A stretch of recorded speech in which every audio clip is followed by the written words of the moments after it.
जय हिंद दोस्तों, welcome to Jyotirmay, a unique platform for intellectual discussion. दोस्तों, आज डॉक्टर अभिषेक मिश्रा जी दोबारा मैसेज भेजते हैं। उन्होंने कहा कि हरि भाई देखो, सीधी सी बात है, आज हम डिस्कस करेंगे। मैं कह रहा था कि उसका थंबनेल क्या लगाया जाए। अभिषेक जी ने जो सजेस्ट किया that is the best one, socio political audit of Pakistan. मेरा थंबनेल था I am not India, only identity of Pakistan. ठीक है, अब दोनों के बीच में वो तो एक अलग मैटर है, लेकिन मुझे अपने थंबनेल से ज्यादा बेटर भाई साहब का थंबनेल लगा, और टॉपिक का नाम भी socio political audit of Pakistan. तो अब भाई साहब, ओवर टू यू कि आप ये बताइए टॉपिक के अंदर है क्या। पहले तो इसी से शुरू करेंगे, ठीक है। और ये नाम मुझे इतना पसंद आया कि मतलब अल्टीमेट। सबसे पहले तो हरी जी बहुत बहुत थैंक यू, और आपने ये क्रेडिट इस चीज का मुझे दिया, दैट शोज कि how intellectually sound you are. Normally लोग ऐसा नहीं करते हैं, तो thank you so much. This is called highest. अरे भाई साहब एक बात बताइए, आपने इतना अच्छा वर्ड दिया, मैंने कहा किस लेवल पे सोच के आए होंगे। अब तो बस यही होना चाहिए। देखो यार, देखो जो जिसने कहा है वो तो मानना पड़ेगा, इसमें कौन सी गलत बात है। देखिए, नहीं, वो आपकी सज्जनता है, वरना प्लेजरिज्म बहुत बड़ा इशू है पूरे एकेडमिक वर्ल्ड में, आप समझ रहे हैं।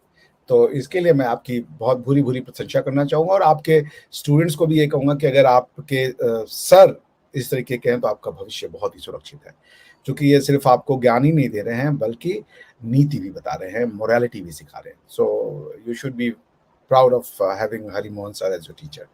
Thank you, Hari ji, once again for giving me this platform to um, express my opinions. So मैंने ये क्यों बोला socio political audit of Pakistan, उसका रीजन है उसका रीजन ये है कि socio political audit of India करने वाले तो बहुत मिल गए। इंडिया की जाति व्यवस्था, वर्ण व्यवस्था, अनफॉर्चुनेटली इंडिया की इन्हीं एक फिलॉसफी पर डिस्कस हुआ, और तरह तरीके के ऑप्शन लिखे गए। इंडिया की सारी फिलॉसफी को इस एक वर्ण व्यवस्था की फिलॉसफी ने शैडो कर दिया।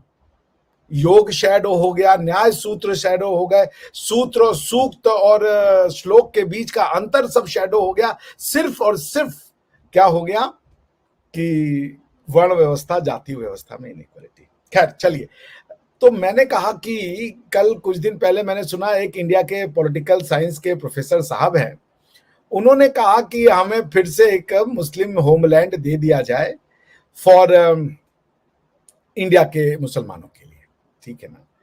तो मैं ये समझ नहीं पा रहा हूं कि वो बार बार हिंदुस्तान का जो मुसलमान है वो होमलैंड की डिमांड क्यों कर रहा है, और उस होम की क्या खास बात होगी, वो होमलैंड किसको कह रहा है। ऐसा क्या कर दिया जाए कि भारत के मुसलमान को भारत होमलैंड लगे। आप समझ रहे हैं, this is the important thing, और यही मुझे ले आती है अपने टॉपिक पे, the socio political audit of Pakistan, ठीक है ना। ऑडिट क्या होता है ये जान लीजिए। ऑडिट ये होता है कि जो आप अभिषेक भाई सॉरी डिस्टर्ब किया, ईमानदारी से बता रहा हूं, कल मैंने ये जो न्यूज सुनी देखी थी ना, मैं बहुत तरस मतलब तमन्ना थी कि ये वाला मुझे व्यू करना, मतलब वीडियो करना है। लेकिन मैंने सोचा यार पता है क्या है कि इस पर जब तक एक इन डेप्थ एनालिसिस ना हो तब तक कुछ नहीं होगा। क्योंकि सोचने वाली बात है, एक प्रोफेसर, यूनिवर्सिटी का प्रोफेसर, हालांकि बिहार की यूनिवर्सिटी का प्रोफेसर है, मैं ये नहीं कह रहा कि बिहार की यूनिवर्सिटी के सारे प्रोफेसर ऐसे हैं, लेकिन मैं ये मानकर जरूर चलता हूं कि बहुत सारे रिक्रूटमेंट जो पॉलिटिकल बिहाफ पर हुए होंगे वो उसमें बहुत सारे प्रोफेसर गधे भी भर्ती हो गए होंगे। सारे नहीं तो कुछ पॉलिटिकली जो भर्ती हुए होंगे वो गधे भर्ती हुए होंगे, और उन्हीं गधों में से एक वो प्रोफेसर है। माफ कीजिएगा मैं ऐसा वर्ड यूज कर रहा हूं, लेकिन मुझे ऐसा लगा। लेकिन क्योंकि उस बंदे का इंटेलेक्ट लेवल इतना लो है कि वो आज तक यही समझ में नहीं आ पा रहा, उसे समझ में नहीं आ पा रहा कि पाकिस्तान बना के मुसलमानों ने कर क्या लिया। एक बात, दूसरी बात, मतलब मैं अंदर से एक है ना वो था, लेकिन टाइम ना हो पाने की वजह से मैं इस टॉपिक को कर नहीं पाया। और थैंक यू, आपने ये टॉपिक मुझे दिया, तो आप बहुत बहुत शुक्रिया भाई साहब आपका।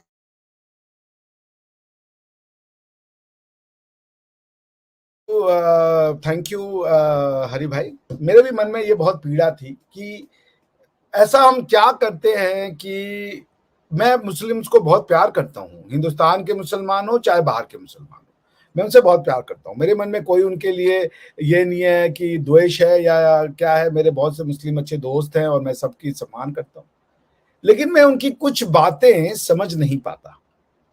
तो मैंने कहा चलिए मुस्लिम्स को समझा जाए, उनके डिमांड फॉर होमलैंड को समझा जाए और उनके हिंदू राष्ट्र के विरोध को भी समझा जाए।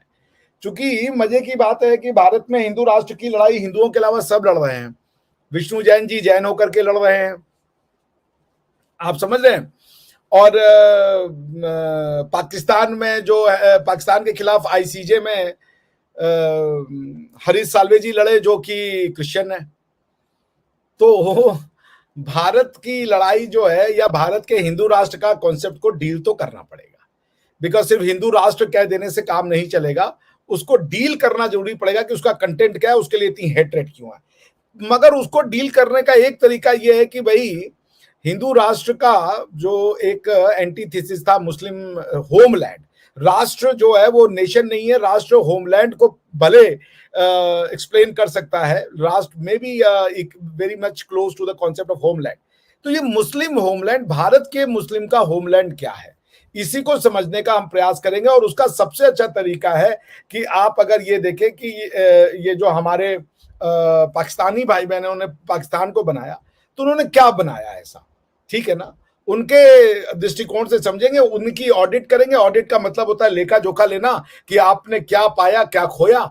और चूंकि स्टेट एक कॉर्पोरेट एंटिटी होता है, इनकॉर्पोरेटेड सोसाइटी को स्टेट कहते हैं, कंपनी जैसे इनकॉर्पोरेटेड होता है वैसे ही एक जो स्टेट है यानी जिसको आप पॉलिटी कहते हैं वो भी एक इनकॉर्पोरेटेड एंटिटी होता है।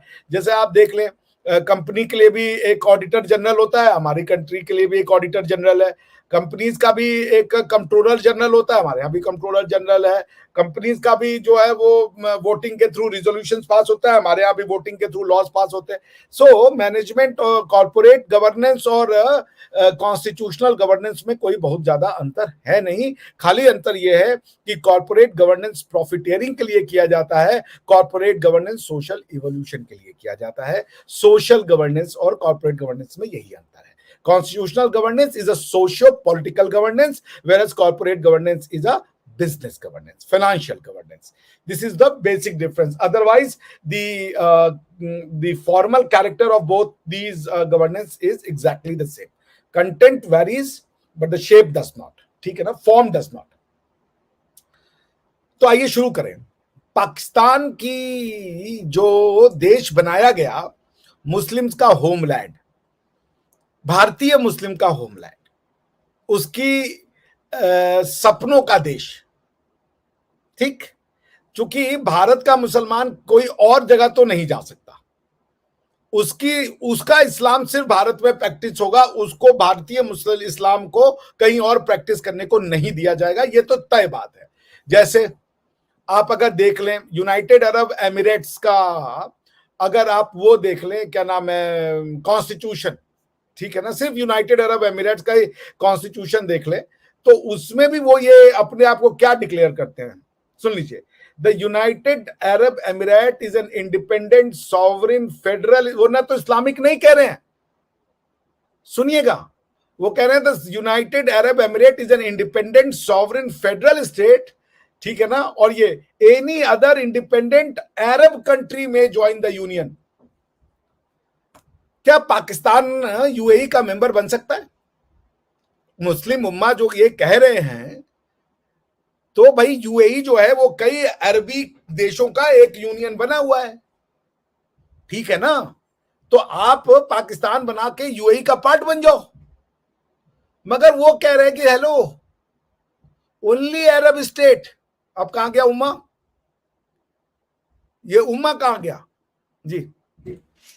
जब हम जियोपॉलिटिकल न्यूज पढ़ रहे होते हैं, जैसे अब अरब कंट्रीज जो हैं वो चाइना गए, मुस्लिम कंट्रीज चाइना गए, तो आप अगर हेडलाइंस को देखेंगे तो कहोगे तो मैं भी शेयर कर दूंगा।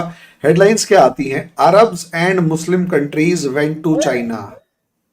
Arabs and Muslim countries were dealing with this. Arabs and Muslim countries, अरे भाई, ट्रंप जब आए, इतना कुछ बोलने के बाद, राष्ट्रपति जब चुनाव होके आ गए थे, तो सऊदिया ने उनको बुलाया और उसका नाम रखा था United states Arab and Muslim world conference.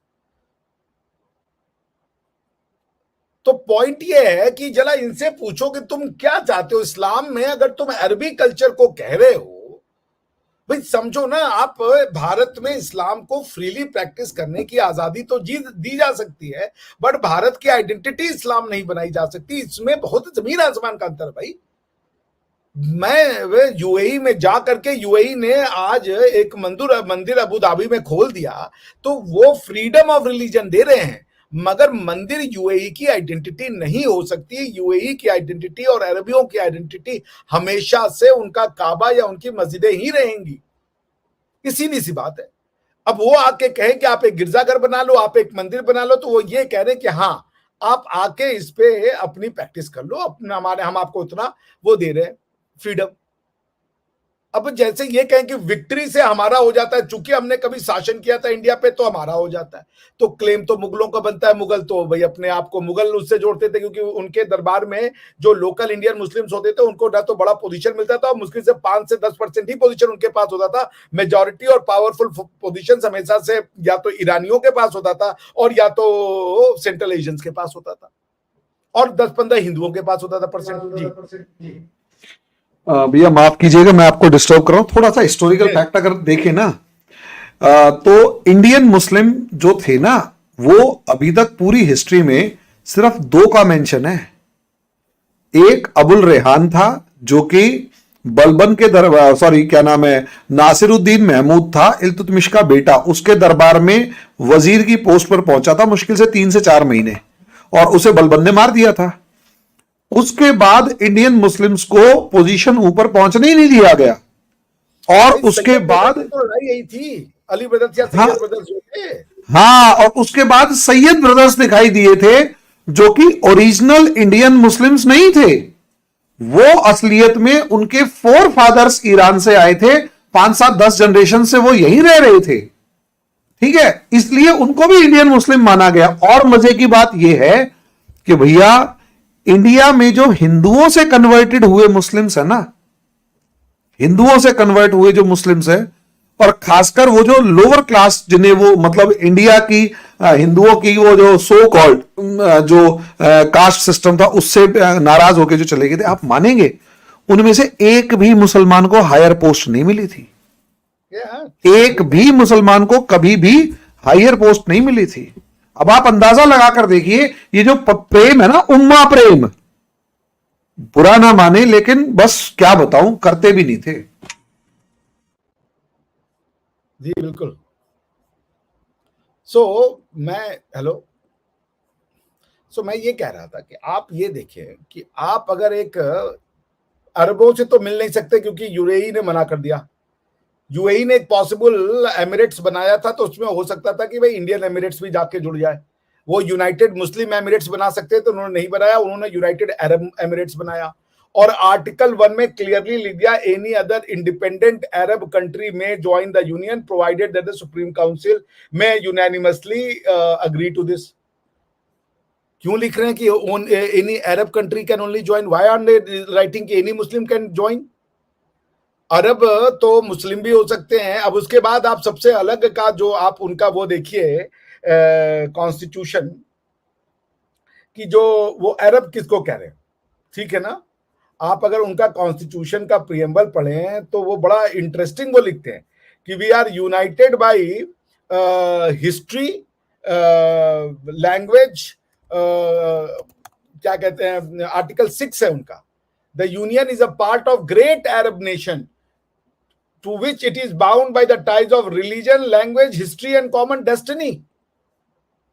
और ये 4 अलग अलग ग्राउंड हैं। अगर अरब बाई रिलीजन हो, मतलब अरब आप जो हो, अगर रिलीजन में आपका जो इस्लाम का रिलीजन है, क्रिश्चियनिटी का, क्योंकि बहुत से अरबिक रिलीजन है, अरबिक रिलीजन सिर्फ इस्लाम नहीं है, बहाई भी वहीं से निकला हुआ है। तो वो ये नहीं करें कि अरब बाउंड बाय इस्लाम। बाद में वो भले कहते कि Islam is the source of legislation, इसीलिए उनका कोई लॉ मेकिंग बॉडी नहीं है, क्योंकि उनका लेजिस्लेशन जो है वो ऑलरेडी कंप्लीट है। उनको लेजिस्लेशन का इंटरप्रिटेशन जरूर करना है, लेकिन लेजिस्लेशन बनाने की आवश्यकता नहीं है।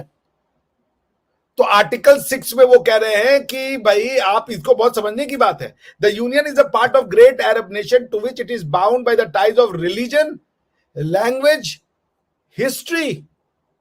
भले आपका रिलीजन का मान लो कि आप क्रिश्चियन अरब हो, आप जूइश अरब हो, लेकिन अगर आप हिस्टोरिकली अरब हो तो दैट्स इट, कल्चरली अरब हो तो दैट्स इट, ठीक है ना।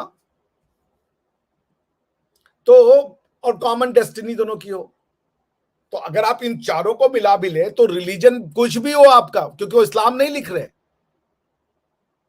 वो चाहते तो लिख देते भाई अगर ये चारों क्राइटेरिया आप मान लें कि चारों की चारों प्रेजेंट होनी चाहिए तो भी अरबिक रिलीजन कोई भी हो आप चल जाएगा आप में, क्योंकि जो इस्लाम में कन्वर्ट हुए प्रॉफिट के आने के बाद वो तो सारे के सारे नॉन मुस्लिम थे ना, वो या तो अरब थे या तो क्रिश्चियन थे या तो मुशरिक थे, तो वो उनको अपना मान रहे हैं। वो नहीं कंडीशन कह रहे कि तुम अगर मुस्लिम नहीं होगे तो अरब नहीं होगे, वो कह रहे कि हम अपनी हिस्ट्री को रिकॉग्नाइज कर रहे हैं। और भारत का मुसलमान जो अपनी हिस्ट्री को नहीं मानना चाहता, वो ये नहीं कह रहे कि खाली इस्लाम ही हमको, वो नहीं कह रहे कि हम नफरत करेंगे किसी और से अगर वो इस्लामिक नहीं है तो अब आप आइए, ये तो अरबिया का कॉन्स्टिट्यूशन है। अब जरा पाकिस्तान के इंटरटेनिंग कॉन्स्टिट्यूशन पे भी चल लेते हैं, आप समझ रहे हैं ना, बिना पाकिस्तान के कॉन्स्टिट्यूशन के तो बात पूरी होगी नहीं।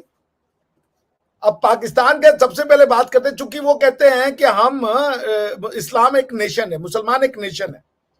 अच्छा, एक नेशन की सबसे खली खास बात होती है कॉमनैलिटीज, ठीक है ना। नेशन एक बिब्लिकल आइडिया है जो एक होमोजीनियस ग्रुप ऑफ पीपल को आइडेंटिफाई करता है, क्योंकि बाइबल में कहा गया कि जो उनकी पैट्रियार्की से निकले हुए जो उनके बच्चे निकले वो नेशन बनाते हैं उस पर्टिकुलर पैट्रियार्क का, ठीक है ना। तो nation is a different idea. जैसे हमारे वेदों में नेशन की कल्पना नहीं की गई है, बल्कि इंसानों को वर्ण के आधार पर डिवाइड किया गया, या वर्ण के आधार पे उनको एक्सप्लेन किया गया, या वर्ण के आधार पे उनको एग्जामिन किया गया कि इंसानों के समूह को ऐसे समझ लो, ये ब्राह्मणों का समूह है, क्षत्रियों का समूह है, शूद्रों का समूह है, ये वैश्यों का समूह है। जैसे मैं अपने आप को शूद्र ब्राह्मण कहता हूं, तो वो ये क्या कह रहे हैं कि अगर आप सर्विस कर रहे हो तो आप शूद्र हो, अगर आप बिजनेस कर रहे हो तो वैश्य हो, अगर आप पढ़ा लिखा रहे हो तो आप ब्राह्मण हो, अगर आप फौजी वाला काम कर रहे हो तो आप क्षत्रिय हो। बिब्लिकल थॉट प्रोसेस ये नहीं है। बिब्लिकल कहता है कि जो आप एक अगर आइजैक से निकले हो, अब्राहम से निकले हो, उसकी प्रोजेनी हो तो आप एक नेशन क्रिएट करते हो, ठीक है ना। तो अब अगर पाकिस्तान एक अपने इस्लाम अपने आप को एक नेशन कह रहा है, जो कि है कि नहीं। अरब एक नेशन है, अरब और जूज आर कजिन, ठीक है ना, क्योंकि एक आइजैक से निकले, एक इस्माइल से निकले, ठीक है ना, उनका एक प्रोजेनी है। लेकिन जब होता है कि जब अरब में इस्लाम आया, और इस्लाम एक इनहेरिटर है, इस्लाम क्रिएटर नहीं है मोनोथिस्टिक थॉट का, तो यहां से नेशन और रिलीजन मिक्स हो जाता है। अब जब नॉन अरब मुसलमान बनते हैं तो दिक्कत यह है कि आप फिर ये कह रहे हो कि चूंकि वो अरब, उनको अरब मानने को तैयार नहीं है, वो अपनी नेशन के प्रोजेनी को डिस्टर्ब करने को तैयार नहीं है, तो वो कह रहे तुम मुसलमान तो बन सकते हो पर अरब नहीं बन सकते हो। ये बड़ी इंटरेस्टिंग बात है। इसीलिए ये कहा जाता है कि जो मोहम्मद हैं उन्होंने अपना खुद का एक वो चलाया, जब वो आ गए तो उनके उससे वो चला, क्या कहते हैं उसको, उम्मा, ठीक है ना। मगर क्वेश्चन ये है कि अगर प्रॉफिट के आने से उम्मा चला, अगर उनके आने से उम्मा चला तो फिर अरबों को तो खत्म हो जाना चाहिए था सबसे पहले, मगर अरब नहीं खत्म हुए, अरबी भी चल रहा है और एक उनका अलग से एक वो, तो वो दो नेशन है बेसिकली। एक अरब जो है वो इस्लाम का भी नेशन ले रहा है और अरब का नेशन भी ले रहा है, ये दोनों कॉन्ट्राडिक्टरी है, हो नहीं सकता। तो ये रिलीजन और नेशन में अंतर हो जाता है कि जब एक एशियन कन्वर्ट होता है तो वो नेशनली तो अरब नहीं बन सकता। Islam is a nation so long as the Muslim person is an Arab, then it happens to be a nation and a religion. अगर आप अरब हैं तो आप नेशन का भी इस्लाम हो सकता है, आपका नेशन भी इस्लाम होगा और आपका रिलीजन भी इस्लाम होगा, बिकॉज इस्लाम जो है उसी कल्चर को आगे बढ़ाता है ना। लेकिन जब आप नॉन अरब हैं और आप कन्वर्ट हो रहे हो तो आप नेशन से तो अरब नहीं बन सकते, अब आपको इस्लाम का अलग नेशन बनाना पड़ेगा। अच्छा, अब्राहमिक फेथ की खास बात यह है कि यह कहता है कि अगर तुम हमको ज्वाइन कर रहे हो तो अपना पिछला मिटा दो, ये कंडीशन होती है अब्राहमिक फेथ की, you have to forget your past, और यहीं से प्रॉब्लम शुरू हो जाती है। जी भैया एक बेसिक बात, पहली बात, अब्राहमिक रिलीजन कह रहा है कि अगर आप हमें फॉलो कर रहे हो तो अपना पास्ट मिटा दो। अरब्स ने तो नहीं मिटाया, एटलीस्ट आइडेंटिटी के फॉर्म में। एक दूसरी बात, जिस तरीके से आप बता रहे हो और वो हम काफी टाइम से फॉलो करते हुए आ रहे हैं कि जितना अरब्स अपने आप को पहले अरब समझ रहा है, बाद में वो इस्लामिक वर्ड से अपने आप को जोड़ता है, तो और दुनिया में टर्क है, वो टर्क प्लस मुस्लिम है। इंडोनेशिया इंडियन कल्चर प्लस मुस्लिम है। मलेशिया इंडियन कल्चर प्लस मुस्लिम है। ये बांग्लादेश, इंडिया और पाकिस्तान के मुसलमानों को ऐसा क्या, कौन सा वाला मतलब मामला है जिसके अंदर ये लगातार कह रहे हैं कि भाई साहब हम तो कल्चर तो लाएंगे अरब वाला, वो दाढ़ी भी वैसी, और वो क्या नाम है, हिजाब और बुर्का पजामा और वो सब चीजें, और अरेबिक बोलेंगे और सारे काम अरेबिक करेंगे। जैसे आपने पाकिस्तान की एक धज्जियां उड़ाई थी एक बार के भैया तुम्हारा जो नेशनल एंथम है वो पर्शियन में है, ठीक है, और आपका जो क्या नाम है नेशनल लैंग्वेज है वो उर्दू है, ये कौन सी कॉन्ट्राडिक्टरी है? तो ये चीज समझाइए जरा, ये मतलब है क्या? ये देखिए वही है, जब आप ना ये कहते हैं कि आप उसको मिटा दो अपना पास्ट, तो पास्ट बेसिकली कल्चर मिटा रहे, तो भगवान को मिटाना तो बड़ा आसान है कि चलो भाई दूसरे भगवान को पूजा करने चले गए। कल्चर का मतलब होता है खान पान, लैंग्वेज, बूदोबाश, ये आप नहीं मिटा पाते हो। देखिए वही मैं कह रहा हूं, यहीं से सोशल ऑडिट जो है शुरू होता है पाकिस्तान का। अब ये कह रहे हैं कि हम मुसलमान हैं इंडिया के, मगर हम इंडियन कल्चर हमारा नहीं है। अब इनको, अब जब कल्चर जब इन्होंने मिटाया तो सबसे पहले तलाश हुई भाषा की। कल्चर का सबसे बड़ा सिनोनिम क्या है? भाषा, जो आपका नेशन क्रिएट करता है अब्राहमिक फॉर्म में। तो इन्होंने कहा भाई हम मुसलमान हैं इंडिया के, हमारी भाषा इंडियन अगर है तो वो तो हिंदुओं की जबान है, तो फिर हम मुसलमान कैसे हैं? तो उन्होंने कहा हमारी जो भाषा है वो उर्दू है। अब आप पाकिस्तान के कॉन्स्टिट्यूशन का आर्टिकल नंबर 251 पढ़ें कभी, बड़ा इंटरेस्टिंग कॉन्स्टिट्यूशन है। Article 251 of the constitution of Pakistan कहता है कि हमारी जो नेशनल लैंग्वेज है, कौमी जबान है, वो तो उर्दू होगी, लेकिन हमारी जो काम करने की जबान होगी, ऑफिशियल लैंग्वेज होगी, वो इंग्लिश होगी। ठीक है ना? ये बड़ा इंटरेस्टिंग पोजीशन है उनका कि वो ये कह रहे हैं कि हम जो है वो कॉन्स्टिट्यूशन हमारा जो क्या नाम है, सॉरी, लैंग्वेज जो है हमारा वो बेसिकली रहेगा, मैं आपको पढ़ देता हूं ताकि जो सुनने वाले उनको आराम हो जाए। Official language Urdu, official language English. पढ़ रहा हूं, उसको सुनिए, बड़ा मजेदार इन्होंने लिखा है। मैं ये कह, this is the audit, this is the audit. Article 251 of the constitution of Pakistan, national language, इसका नाम है नेशनल लैंग्वेज, ठीक है। The national language of Pakistan is Urdu and arrangements shall be made for its being used for official and other purposes within 15 years of commencing day। यानी ये 1973 में हो रहा है, अभी ये चूंकि 1954 वाला कॉन्स्टिट्यूशन तो खत्म हो गया था। Subject to clause 1, English language may be used for official purposes until arrangements are made for its replacement by Urdu। ठीक है ना? Without prejudice to the status of national language, a provincial assembly may by law prescribe measures for teaching, promotion and use of promotional language in an additional national language। National language Urdu है और ये कह रहे कि province वाले अपनी भाषा लिख सकते हैं। लेकिन मैं कल एक आर्टिकल पढ़ा था, उसमें एक सज्जन बोल रहे थे कि अगर तुम प्रोविंशियल भाषा में बात करते हो तो तुम्हारे अंदर नेशनलिस्टिक फीलिंग नहीं है। पाकिस्तान की नेशनल लैंग्वेज उर्दू है। अब आइए आर्टिकल 31 पे, और इंग्लिश भी है बाय द वे, उर्दू भी एक्सेप्टेबल है, इंग्लिश भी एक्सेप्टेबल है। अब article 31 of constitution of Pakistan पे चलते हैं, वो और भी इंटरेस्टिंग है। Article 31 of the constitution of Pakistan कहता है इस्लामिक वे ऑफ लाइफ, ठीक है। अब उसमें अगर आप पढ़ें तो उसका आर्टिकल 31 क्लॉज 2 कहता है, और सब क्लॉज है, to make the teaching of the Holy Quran and Islamiyat compulsory, to encourage and facilitate the learning of Arabic language। अब आप सुनिए, नेशनल लैंग्वेज उर्दू, जब तक पूरी ना हो जाए इंग्लिश, उसके बाद प्रोविंशियल लैंग्वेज में हो सके तो करो, लेकिन सीखना सबको, इन सब का जो सुपर लैंग्वेज है अरबिक सिखाओ सबको, because Islamic way of life बिना अरबिक के नहीं आ पाएगी उनके हिसाब से। तो यदि आप उर्दू बोल रहे हो तो आप इस्लामिक नहीं हो, बिकॉज इस्लाम को समझने के लिए आपको अरबी आना जरूरी है, क्योंकि वो फैसिलिटेट करेंगे। अब सोचिए, पाकिस्तान का बालक ये सोच रहा है कि हम पश्तो सीखें, कि उर्दू सीखें, कि अरबी सीखें, कि इंग्लिश देखें। अच्छा, वो सब सीख जाए, मगर वो अपनी भाषा जो है उसका स्क्रिप्ट वो यूज नहीं कर सकता। पंजाब में क ख ग घ नहीं चलेगी, क्योंकि जो पंजाबी भाषा है उसका जो लेटर है, उसका जो अल्फाबेट्स है वो क ख ग घ है, ठीक है ना। वो नहीं पढ़ाने देंगे। और आई एम प्रिटी श्योर, मैंने पश्तून का वो नहीं किया, सिंधी का नहीं किया, मगर मुझे पूरा यकीन है कि अगर सिंधी के एंशिएंट लैंग्वेज देखेंगे तो वो भी क ख ग घ ही होगी। But that's a matter of research, I will do some other time.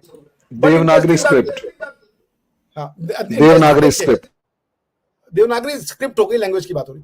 सबसे पहले देखिए आप कि national language Urdu, national language English, religious language Arabic, और नेशनल एंथम फारसी में।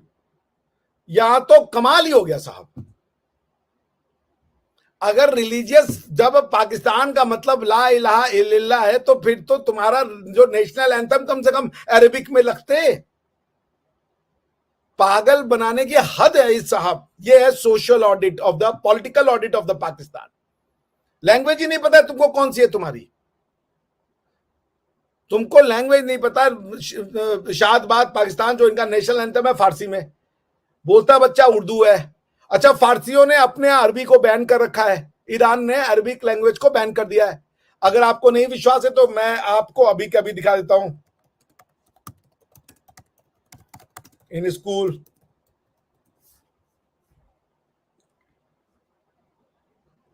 ये 17 अक्टूबर 2023 का है। मैं इसको शेयर कर रहा हूं, आप इसको दिखा दीजिए ताकि और भी लोगों को ये देख सके वो ये चीज। आपको दिख रहा है नीचे जी? चलिए तो हम इसको पढ़ते हैं।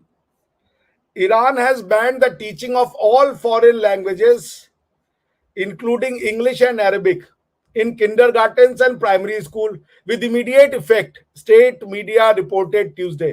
The teaching of foreign languages is prohibited in kindergarten, nursery schools and primary school because at this stage the Iranian identity of the children being formed. अब ईरानियन तो कम मुस्लिम हो गए, ईरानियन तो कम मुस्लिम हो गए ना, क्योंकि वो तो कह रहे हैं कि kindergarten में और प्राइमरी स्कूल अगर मैं गलत नहीं हूं तो कक्षा 8 तक तो चलता ही है, उसके बाद मिडिल स्कूल शुरू हो जाता है, या कक्षा 5 तक तो चलता ही है। आप क्या पढ़ाओगे अपने कक्षा? वो तो कह रहे कि हम फारसी को पढ़ाएंगे, ईरानियन लैंग्वेज को पढ़ाएंगे, और ईरानियन आइडेंटिटी की जरूरत है। आप कम से कम प्राइमरी तक पंजाबी पढ़ाओ, क्योंकि उर्दू की स्क्रिप्ट तो उर्दू का लैंग्वेज हिंदी है, संस्कृत, उर्दू का ग्रामर संस्कृत है, उसके 70% वर्ड हिंदी के हैं, संस्कृत के हैं, और वो लैंग्वेज लिखने के लिए आप स्क्रिप्ट यूज कर रहे हो, वो शायद फारसी होगी या अरबिक होगी, मेरे ख्याल से अलिफ बे ते से तो अरबी ही है। 2-3 अरबी के शायद वो जर जबर जबर जेल कुछ होता है, उसका अंतर है। तो अब आप बताइए कि क्या ईरान वाले, the Islamic Republic had already banned the teaching of English in primary schools. तो क्या ईरान वाले कम मुसलमान हैं? उन्होंने तो अरबी को बैन कर दिया प्राइमरी स्कूल में। तो ये कौन सा होमलैंड है? वो कह रहे होमलैंड अपनी भाषा में होता है। तुम जब अपनी भाषा को सीखोगे तो अपनी कहानियां, अपने भाषा के एटमोलॉजी जाओगे। अगर हिंदी को पढ़ोगे, संस्कृत को पढ़ोगे, तो पाणिनि को ही तो पढ़ोगे, वही तो ग्रामर दिया। ईरानियन आइडेंटिटी तो, अब पाकिस्तान का बच्चा उर्दू पढ़ रहा है तो उर्दू के लिए तो वो जाकर के अरबी का वो टेक्स्ट पढ़ेगा, क्या नाम है, अल्फाबेट पढ़ेगा, और अरबी भाषा 2500 साल पुरानी है। तो पॉइंट ये है कि ये जो होमलैंड है तुम्हारा, उस होमलैंड में होम क्या है? सब चीज आपने बाहर से ले लिया। जब मैंने भाषा का आपको दिखा दिया, आप कह रहे हो कि इंग्लिश, उर्दू, पर्सियन और अरब सब आपकी भाषा है, आपका ओरिजिनल क ख ग घ आपकी भाषा नहीं है। आप समझ रहे? ये है political, social, cultural audit of Pakistan. अब आइए पॉलिटिकल ऑडिट पे और आइए। कह रहे हम इस्लामिक भी बनेंगे और डेमोक्रेसी भी चाहिए, इस्लामी जमहूरिया। ये यूएई के कॉन्स्टिट्यूशन में जब वो आप अगर यूएई का कॉन्स्टिट्यूशन पढ़ें तो वो साफ कह देते हैं कि Islam is the source of legislation, ठीक है ना। आर्टिकल 7 कहता है यूएई का, Islam is the official religion of the union, the Islamic sharia shall be the main source of legislation in the union, the official language of the union is Arabic, ठीक है ना। The union of the citizens of the union shall have single nationality which shall be prescribed by law। समझ रहे आप, पाकिस्तान की single nationality हो सकती है, वो कह रहे सिर्फ अरब रहोगे तुम। पाकिस्तानियों ने 1954 में कोशिश की, ये है एक अरेबिक इस्लामिक कॉन्स्टिट्यूशन। आप कह रहे हो कि हम सूबाई असेंबली भी जा रहे हैं, उन्होंने एमिरेट्स तो बना लिया, लेकिन उन एमिरेट्स का सबका सोर्स ऑफ लॉ एक है, कुरान और शरिया। आपके अलग अलग प्रोविंशियल असेंबली अलग अलग लॉ बना रही। जो भी लॉ बनना है, जो भी लॉ का इंटरप्रिटेशन होना है, वो उनके यहां बस शरिया के हिसाब से चलेगा। शरिया के बाद शरिया से इंटरप्रेट किया हुआ लॉ बना सकते हैं आप। शरिया को आप कभी भी रूल आउट नहीं कर सकते, शरिया को आप कभी कैंसिल आउट नहीं कर सकते, ठीक है ना, अनलेस अनटिल कि आप सेक्युलर हो जाओ। जब आप सेक्युलर हो जाओगे, जब आपने ये सोर्स ऑफ सेक्युलरिज्म का मतलब क्या है, when the source of legislation will no more be sharia but the source of legislation will be the parliament, people elected, that will be the sovereignty, that will be the secularisation. और पाकिस्तान क्या कर रहा है, इस्लाम वो Saudi, इनके यहाँ supreme governance council है, ये तो इलेक्शन नहीं करा रहे हैं। आप इलेक्शन क्यों करा रहे हो? अगर इलेक्शन कराओगे तो इसका मतलब है कि पीपल आर सॉवरिन। अगर पीपल सॉवरिन है तो फिर अल्लाह कैसे सॉवरिन? अब कह रहे हो कि अल्लाह ने पीपल को सॉवरिनिटी दे रखी है, ये तो बाईपास का रूल है। खाली पाकिस्तान के लोगों को सॉवरिनिटी दी और ईरान के लोगों को अलग सॉवरिनिटी दे दी। अल्लाह भी मुसलमानों में तफरीक कर रहा है, ये तो संभव नहीं है। सो पाकिस्तान, अब पॉइंट ये है कि भारत के मुसलमान से पूछो कि भैया कॉन्स्टिट्यूशन बना दो तुम, और ये बता दो तुम हिस्ट्री में क्या पढ़ाओगे, अपने यहाँ बच्चों को स्कूल में तालीमात दोगे, शिक्षा दोगे, क्या बताओगे अपने बारे में? अरेबिक हिस्ट्री को खाली अगर अपना मानते हो और बाकी लोकल हिस्ट्री को गाय का मूत और ये मानना चाहते हैं आप, तो आप बता दें कि हम आपको होमलैंड देने को तैयार हैं। आप एक जरा कॉन्स्टिट्यूशन लिखो, जरा पहले बताओ। या तो पाकिस्तान का ही आप, चूंकि आप कह रहे हो कि पाकिस्तान ही बनेगा, जय बांग्लादेश जय पाकिस्तान, तो पाकिस्तान में तो हिंदू लड़कियों को, 16 साल की हिंदू लड़कियों को एक वो आती है कॉल की इस्लाम अच्छा है, वो जाके 40 साल के आदमी से शादी कर ले। बांग्लादेश में 20% का हिंदू घट के 7% पे आ गया और धीरे धीरे खत्म हो जाएगा। और वो कौन सा उन्होंने इस्लामिक नेशनल बना लिया है? एक कंफ्यूज आइडेंटिटी का शिकार पाकिस्तान है। कम से कम बांग्लादेश में वो इस्लाम, वो अपने आप को, भले उन्होंने सेक्युलरिज्म खत्म कर दिया हो, अब वो अपने आप को वो कहते हैं क्या नाम है, इस्लामिक रेस्ट, लेकिन क्वेश्चन ये है कि बांग्लादेश ने कम से कम लैंग्वेज को लेकर कंफ्यूजन तो नहीं की ना। बांग्लादेश ने लैंग्वेज को लेकर कोई कंफ्यूजन नहीं वो फैलाई है। वो अपने आप को आज भी बंगाली मान रहे हैं। अगर आप देखेंगे उनका जो कॉन्स्टिट्यूशन है, वो स्टेट रिलीजन, उनका आर्टिकल 2 अगर आप देखें, the state religion of the Republic of Islam, the state religion of the Republic is इस्लाम, ठीक है ना। ये है उनका constitution. The state language of the Republic is Bangla, ये इन्होंने अच्छा किया। वो अपने लैंग्वेज को लेकर कम से कम कंफ्यूज नहीं है। लेकिन क्वेश्चन ये है कि आप अगर बांग्ला में कर रहे हो तो बांग्ला का इतिहास में आप क्या पढ़ाओगे? बांग्ला तो भैया एक चीज इसमें जोड़ना चाहूंगा। दरअसल हम आज भी बांग्लादेश को कंफ्यूज फॉर्म में इसलिए देख रहे हैं। उसके पीछे का रीजन पता है क्या है? उसके पीछे का एक बड़ा रीजन मुझे ये नजर आ रहा है यहां पर कि बांग्लादेश में आज भी दो आइडियोलॉजीज के बीच की टकराव है, जिसमें एक को रिप्रेजेंट कर रही है शेख हसीना और दूसरे को रिप्रेजेंट कर रही है खालिदा जिया। खालिदा जिया कह रही है इस्लामिक आइडेंटिटी और शेख हसीना कह रही है कि बंगाली आइडेंटिटी, और वो पहले दिन से मेरे हिसाब से चल रही है। बाकी आप मुझे ठीक कीजिए अगर मैं जहां गलत हूं, प्लीज। वो लड़ तो इस्लामिक आइडेंटिटी पे आज भी लड़ रहे हैं और कंफ्यूज्ड हैं, और इलेक्शन के अंदर वो सारा कलेश इस बार दिखा है। उनका उनका कॉन्स्टिट्यूशन भी कंफ्यूजिंग है ना। आर्टिकल 7 ऑफ बांग्लादेश क्या कहता है? देखिए बड़ी मजेदार बात है, यही जो एक basically the soul of the constitution of Bangladesh is essentially secular. ये लिख रहे हैं आर्टिकल 7 में बांग्लादेश का constitution, all powers in the republic belong to the people and their exercise on behalf of the people shall be effected only under by the authority of this constitution. This constitution is a solemn expression of the will of the people and the supreme law of the, this is what exactly secularism is. ये जो amendment के through article 2 इन्होंने घुसेड़ा है, ये एक compromise किया उन्होंने वहां के जो वो तत्व हैं जिसको कह लीजिए रिलीजियस माइंड के लोग होंगे, वरना article 7 of the constitution of the Bangladesh is the exact example of what secularism means. That means the source of the legislation is the people and the ultimate authority of the law making is the people and the ultimate law of the land is the people. इसलिए constitution हो जाता है। अब आप इसकी constitution, इसके comparison में अगर आप कॉन्स्टिट्यूशन ऑफ पाकिस्तान पढ़ें तो आपको एक इंटरेस्टिंग पोजीशन दिखती है, समझ रहे हैं? वो उसको वो नहीं मानते, क्या नाम है, कॉन्स्टिट्यूशन ऑफ पाकिस्तान जो है वो ये अपने आप को कहता है कि हम लोग का जो रिलीजन है या पाकिस्तान का जो कंट्री है वो होली कुरान सुनना है, लॉ का सोर्स पीपल नहीं है। People are not the source of law but the holy Quran in the Sunna is the source of law.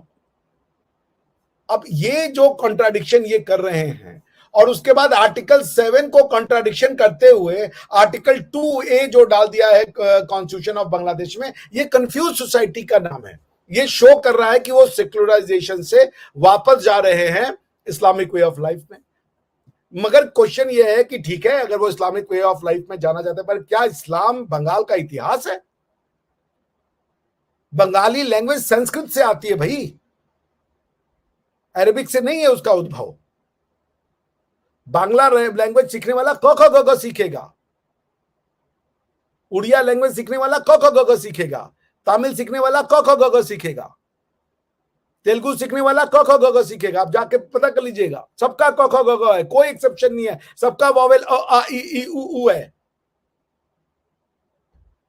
तो पॉइंट ये है कि जब आप अपना बांग्लादेश की आधी लाइन तो करेक्ट है, लेकिन चूंकि उनके यहां पे वो कॉन्स्टिट्यूशनलिज्म जो है वो स्ट्रगल कर रहा है, चूंकि सोसाइटी में से बाकी रिलीजन साफ होते जा रहे हैं, ठीक है ना।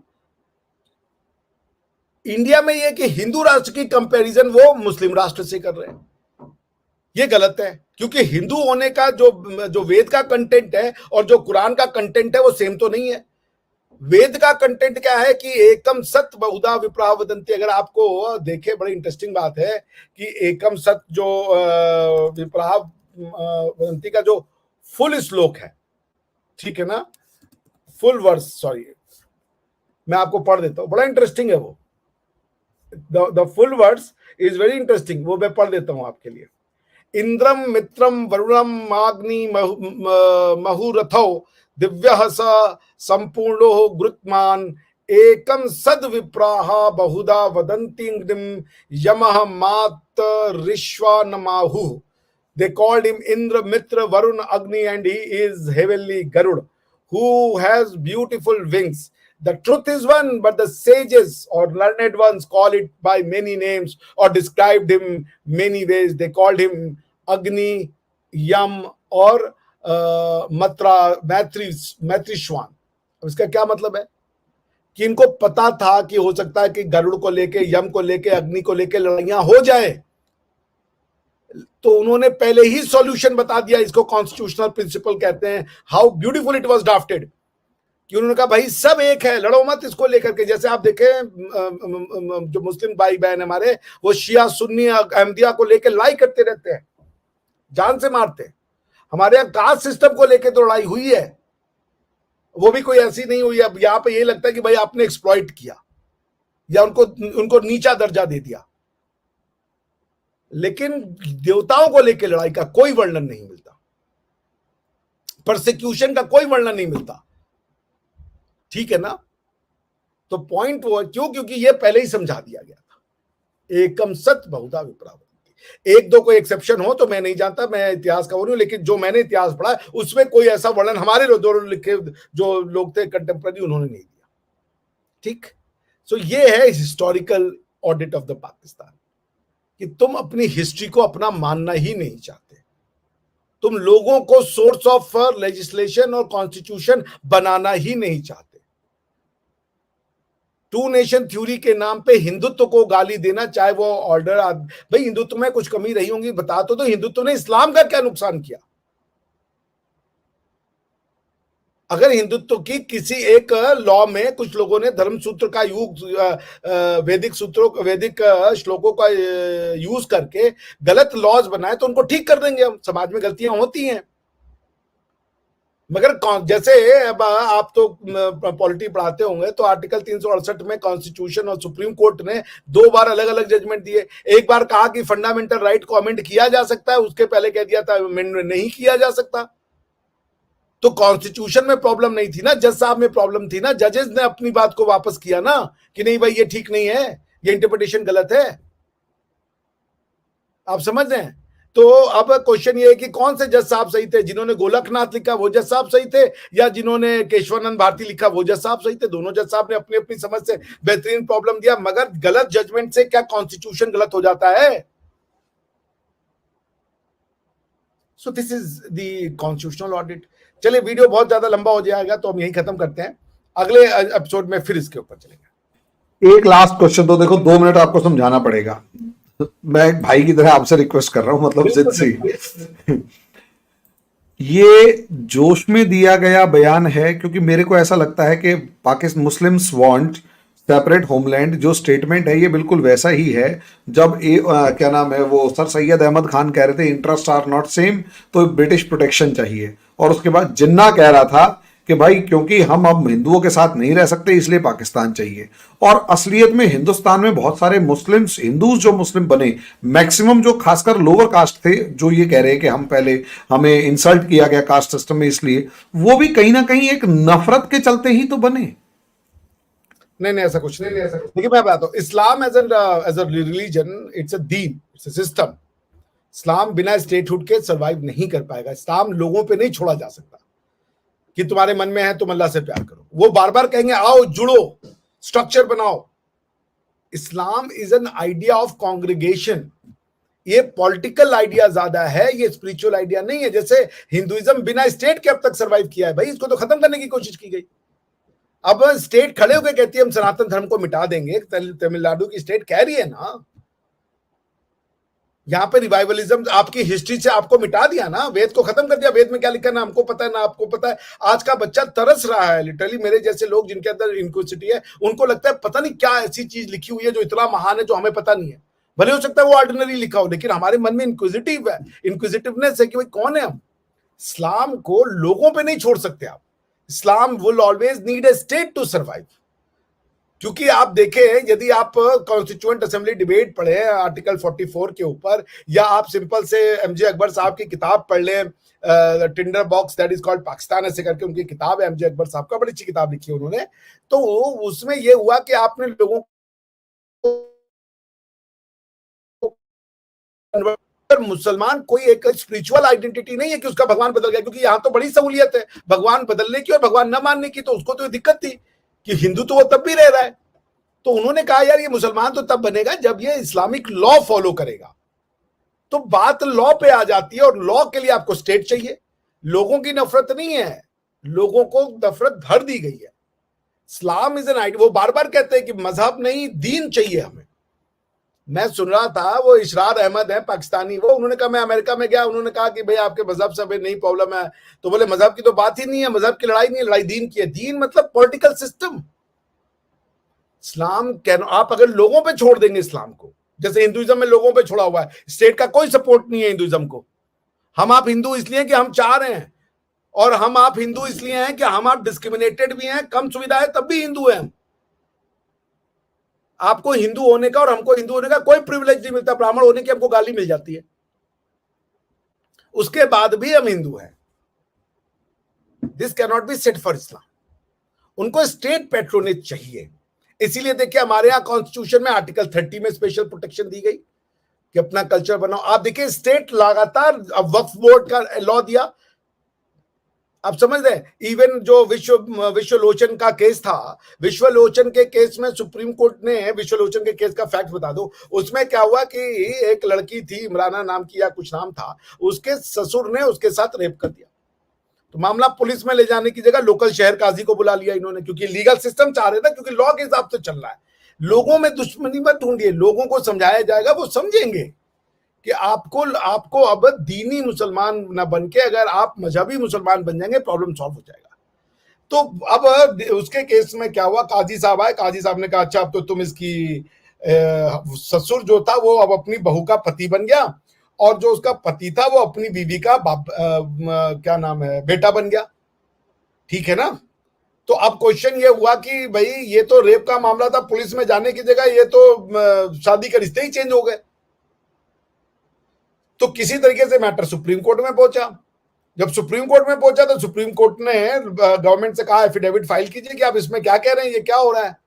ये जो ऑर्डर दिया गया है कि ये इसकी बीवी हो गई और ये अगर ये पति पत्नी हो गए तो फिर हमारा क्या स्टेटस है, इंडियन लॉ का क्या स्टेटस है, क्योंकि फिर तो क्या रेप करके शादी को वैलिडिटी दी जाएगी।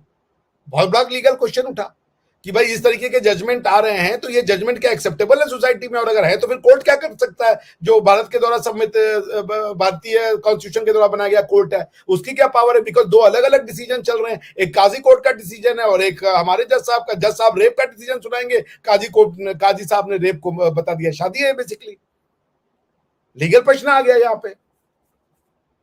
तो क्वेश्चन ये हुआ कि फिर कोर्ट ने क्या नाम है, गवर्नमेंट ने एफिडेविट डाला कि हाँ ये चलते रहना चाहिए।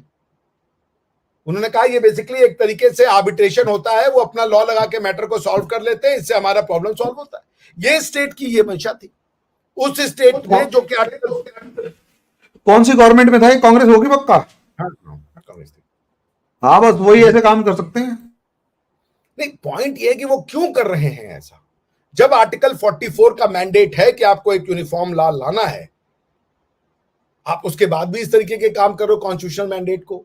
और यूनिफॉर्म सिविल कोड के समय में यह बहस हुआ था कि शरीयत एप्लीकेशन एक्ट जो लाया गया था वो इसीलिए लाया गया था कि भारत के मुसलमान ये मांग कर रहे थे कि हमारे जो मुसलमान भाई बहन है, जो कन्वर्टेड मुस्लिम है, वो तो बेसिकली इंडियन लॉ से गवर्न होते हैं, यानी हिंदू लॉ से गवर्न होते हैं। और हमारे यहाँ इंडियन लॉ को हिंदू लॉ, भारतीय लॉ को हिंदू लॉ लग करके पढ़ा दिया है कि हिंदू एक अलग कम्युनिटी है, मुस्लिम अलग कम्युनिटी। ये इन्होंने इतनी स्मार्टनेस से किया कि आज एक बच्चे के लिए काउंटर इंट्यूटिव हो जाता है समझना कि जो हिंदुओं का लॉ है वो बेसिकली भारत का लॉ है। यहाँ के लोग, क्योंकि यहाँ के लोगों ने, वेद लोगों को डिस्क्राइब करता है, प्रिस्क्राइब नहीं करता। आप मानो या ना मानो तभी हिंदू। आप योग करोगे ना, योग वेद देता है, आयुर्वेद देता है, तो वो कोई ये नहीं करेगा कि इसी रिलीजन के लोगों को ही बेनिफिट करेगा। तो एक काउंटर इंट्यूटिव सी दशा हो जाती है भारतीय लॉ को, और ये अभी तक चल रहा है हमारे यहाँ। लॉ स्कूल्स ने इसको परपेचुएट कर दिया कि भारतीय लॉ को उन्होंने कहते हैं ये हिंदुओं का लॉ है। अब जैसे आप अरबिया में जो शरिया लॉ है वो बेसिकली वहां का अरबिक लॉ है, वो उसको यूनिवर्सल रिलीजियसिटी के नाम पे सब पे लगाते हो, कहते हैं आप कोई भी रिलीजन से आए हो, हम आपको अपना लॉ नहीं देंगे, हमारे लॉ के नीचे रहोगे। यही दीनी सिस्टम है, यही पॉलिटिकल सिस्टम है। तो मुसलमान बुरा नहीं है, वो कंफ्यूज्ड है, इतनी सारी आइडियोलॉजी के अंदर है वो कि वो समझ नहीं पाता। उसको भारतीय होने का मतलब क्या है उसको नहीं पता है। उसको भारतीय होने का मतलब लगता है कि हम भारत में रह रहे हैं, बस, इसका कोई इतिहास नहीं है। वो कॉन्फ्लिक्ट में है कि हम, वो कह रहा है हिंदुस्तान जिंदाबाद कहेंगे। बेसिकली हिंदुस्तान जिंदाबाद का मतलब है ये, चूंकि तुर्क इसको हिंदुस्तान कहते थे और इसके लोकल लोग इसको भारत माता कहते थे। वो लोकल एक्सेप्ट नहीं करना चाहता, क्योंकि लोकल भारत माता कह रहा है ये ब्राह्मणिकल है। भारत क्योंकि वो मां कह रहा है उसको, क्योंकि कॉन्सेप्ट जो है कि भाई यहां पे हर चीज के प्रति कृतज्ञता, उनका पूजा करने का मतलब होता है सजदा, झुकना, सरेंडर। इस्लाम का मतलब है सरेंडर। हमारे यहाँ पूजा करने का मतलब होता है धन्यवाद ज्ञापित करना। ठीक है ना। हमारे यहाँ क्रिएटर और क्रिएशन एक नहीं है, हमारे यहाँ क्रिएटर और क्रिएशन को लेके चार तो फिलॉसफी है, द्वैत, अद्वैत, उसके अलावा सांख्य। अब द्वैत अद्वैत में यह कि भाई जो ब्राह्मण, जिसको कई लोग ब्राह्मण ये समझ लेते हैं, ये वाला ब्राह्मण, वो ब्राह्मण बेसिकली कॉन्शियसनेस है कि कॉन्शियसनेस और प्रकृति अलग अलग चीज है। यानी कि क्या समथिंग से ही समथिंग निकलेगा, नथिंग से नथिंग निकलेगा। और जो प्रकृति अगर समथिंग है, और आत्मन अगर ब्राह्मण अगर कॉन्शियसनेस है, तो जब ये ब्राह्मण और प्रकृति मिलती है तो सृष्टि का निर्माण होता है, कॉन्शियसनेस का निर्माण होता है। तो ये फिलॉसफी इतनी डीप हो गई कि सामान्य आदमी तो समझ ही नहीं पाया कि भैया हो क्या रहा है, कि ये कैसे चीजें बनी है, पृथ्वी कैसे बनी, आकाश कैसे बना, स्टार कैसे बने। और उसको उसके बदले में एक काउंटर थ्योरी आ गई जिसने कहा दिया कि भाई ऐसे करके आकाश बन गया, ऐसे करके। हमारे यहाँ भी कुछ लोगों ने ऐसा लिखा है कि एक दिन में स्प्लिट करके हो गए। लेकिन अगर आप दर्शन पढ़ेंगे, फिलॉसफी ने इतना, कई वेस्टर्न लोग हैं वो इस फिलॉसफी से बहुत प्रभावित होते हैं, जो क्रिएशन थ्योरी है हमारी, कि क्रिएटर और क्रिएशन एक नहीं है। त्वम तत्व असी, तत्व त्वम असी करके एक है। वो फिलॉसफी इतनी डीप है कि आप सोच नहीं सकते कि तुम ही बेसिकली भगवान हो, तुम ही क्रिएटर हो, तुम ही क्रिएशन हो। ये थ्योरी की डेप्थ बहुत ज्यादा है। तो पॉलिटिकल सिस्टम होने की वजह से आप उसको ये मत कहिए कि वो बेचारा शूद्र था इसलिए चल गया। अगर शूद्र होने से वो चिढ़ता तो कश्मीर में शूद्रों ने ही अपने आप को शूद्र बनाए रखना जारी रखा। उन्होंने स्टेट के छोटे काम रखने जारी रखे, लेकिन रिलीजन नहीं बदला, धर्म नहीं छोड़ा उन्होंने। 100 में से ये भी सही है कि 100 में से 10 लोगों ने स्वेच्छा से रिलीजन कन्वर्ट किया है। ये सच है, ये विवेकानंद जी भी लिखते हैं और मैं भी मानता हूं इसको। 100 में से लेकिन सिर्फ 10 लोगों ने, 90 लोगों को मजबूर किया गया। समझ रहे हैं आप? लेकिन उसके बाद भी यहां के लोग लड़े, लड़ते लड़ते लड़ते वो इतना ज्यादा विशियस था, इतना ज्यादा, क्योंकि यहां के लोग इसलिए नहीं आ रहे कि कमजोर थे, इसलिए आ रहे कि इनका लॉ जो था वो बहुत ज्यादा प्रोग्रेसिव लॉ था। जैसे मैं पढ़ा था, एक अंग्रेज का कोई था कि उसने कहा कि ये राजा कोई साउथ के राजा थे और उसकी ना पुर्तगीज के साथ लड़ाई हो गई। तो उन्होंने बकायदा भिजवाया कि हम सुबह सुबह लड़ेंगे, 5 बजे के बाद बंद कर देंगे, उसके बाद जो होगा घायलों को ये करेंगे। वो कह रहा था कि ये मुझे लग रहा था कि he didn't understand the cruelty that is war. उन्होंने कहा ये तो कोई कुश्ती उस्ती समझ रहे कि 5 बजे बंद कर देंगे, 6 बजे शुरू करेंगे, इतने बजे आके लड़ेंगे। इंडिया हैड बिकम, जब आप पीसफुल होते हैं, सिविलाइज्ड हो जाते हैं ना, तो फिर आपके पास लॉ होता है। To be civilised means to be governed by the rule of law, rule of consciousness, rule of morality. Bharat इसमें बहुत आगे चला गया था। और जब रूल ऑफ मोरालिटी का टकराहट रूल ऑफ बार्बारिटी से हुआ, उन्होंने कहा हमें जीतना है, तुम्हारी गर्दन रात में काटे, दिन में काटे और कैसे भी काटे, हमें मतलब नहीं है। तो रूल ऑफ मोरालिटी को थोड़ा झटका लगा, बट चूंकि मोरली हम हाई थे इसलिए हम जीते। और ऐसा नहीं है कि छोटे कास्ट के लोगों ने नहीं पार्टिसिपेट किया। शिवाजी राव भोंसले कोई ब्राह्मण न थे, न तो क्षत्रिय थे। कई लोग उसमें लड़ते होंगे, लेकिन छोटी कास्ट के थे। उनके साथ लड़ने वाले जो मावड़े थे वो कोई बड़ी कास्ट के नहीं थे। उसी तरीके से महाराणा प्रताप के साथ भील लड़े और छोटी कास्ट के लोग लड़े। ये कहना पूरी तरीके से सीख नहीं है, क्योंकि देखिए मैं शूद्र हूं तो एक डिवीजन है, मगर ये हायरार्की नहीं है। और शूद्र और ब्राह्मण में क्या अंतर है? दोनों ही भगवान कह रहे कि सब जन्म मुझी से पाते हैं, सब लौट मुझी में आते हैं। तो ऐसा नहीं कि शूद्र कोई हेल में जा रहा है, वो भी ईश्वर ही में ही, वो भी ईश्वर है। शूद्र भी ईश्वर का ही पार्ट है, वो भी ईश्वर है। एनीवेज जी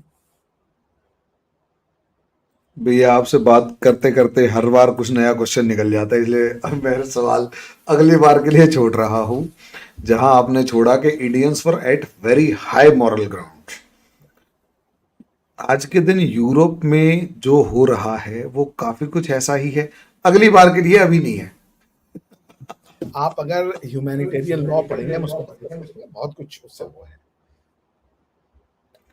तो दोस्तों, आज के लिए इतना ही। अभिषेक भाई ने जो टाइम दिया वो गजब गजब और गजब, बहुत अच्छा लगा सुन के, और अल्टीमेट लेवल का डिस्कशन था। तो पाकिस्तान की तो वैसी बातों बातों में पता नहीं कौन सी ऑडिट कर दी है, वो नहीं समझ पाएंगे। हम ही लोग समझ लेते हैं, और हमारे यहाँ बैठे हुए लोग जो हैं वो समझ ले, जो एक बेवकूफ जो है। दिल से बता रहा हूँ, समझ रहे हैं। संख्या कितनी है मुझे नहीं पता। मुझे पाकिस्तान के कम से कम हर बार 3-4 वो वीडियो वाले कॉल करते कि भैया आपका इंटरव्यू चाहिए। मुझे पाकिस्तान के एक बार बार काउंसिल का फोन आ गया था, मैसेज। समझना चाह रहे हैं। चलो, अगर समझना चाह रहे हैं तो बहुत खुशी की बात है, और अगर समझना चाह रहे हैं तो वो अल्टीमेट है, काश सुधर जाए। और उसको देखते देखते वो जो बिहार का प्रोफेसर है गधा, वो थोड़ा समझ जाए कि भैया। सॉरी, मैं आपको इंटरजेक्ट कर रहा हूं। देखिए, काश की बात नहीं है। मोनोथीज्म को लाने वाले थे यहूदी, वो कह रहे हैं हम सेक्युलर है। मोनोथीज्म 2.0 थे क्रिश्चियन, वो कह रहे हैं हम सेक्युलर है। इस्लाम उसी का पार्ट है भाई, आपको जाना ही है ना जाए तो मैं आने वाले समय में मैं यहां पे लिख के जाऊंगा, मैं अपना वचन आ जाऊंगा। समय हो सकता है 100 साल लग जाए या 50 साल में हो जाए। राम मंदिर आपने सोचा था कभी हम देख पाएंगे? आर्टिकल 370 हमारे सपने में नहीं था, क्योंकि इसी सुप्रीम कोर्ट ने यह भी कह दिया था कि आर्टिकल 370 का जो ये है क्या नाम है कॉन्स्टिट्यूएंट असेंबली वाला क्लॉज है वो परमानेंट हो चुका है, उसको नहीं हटाया जा सकता। उसी सुप्रीम कोर्ट ने उसको अलग कर दिया इंटरप्रिटेशन। लोग बदले हैं, इनको भी बदलना होगा, क्योंकि अरब बदल रहा है। यूएई के जो प्रेसिडेंट हैं वो आए, गले मिले और राम मंदिर के समय आए। 8 दिन की दूरी है उस आदमी से जो टाल ठोक के कहता है कि मैंने राम मंदिर के उसमें पार्टिसिपेट किया था। यूएई एक्नॉलेज कर रहा है इंडियन हेरिटेज को, अरब वर्ल्ड एक्नॉलेज कर रहा है। इनको भी करना पड़ेगा, इसलिए नहीं कि हम कह रहे हैं, क्योंकि ये वक्त है, ये समय है। यूएई बदलेगा, तुर्क तो बदल चुके हैं, उनका कॉन्स्टिट्यूशन सेक्युलर है।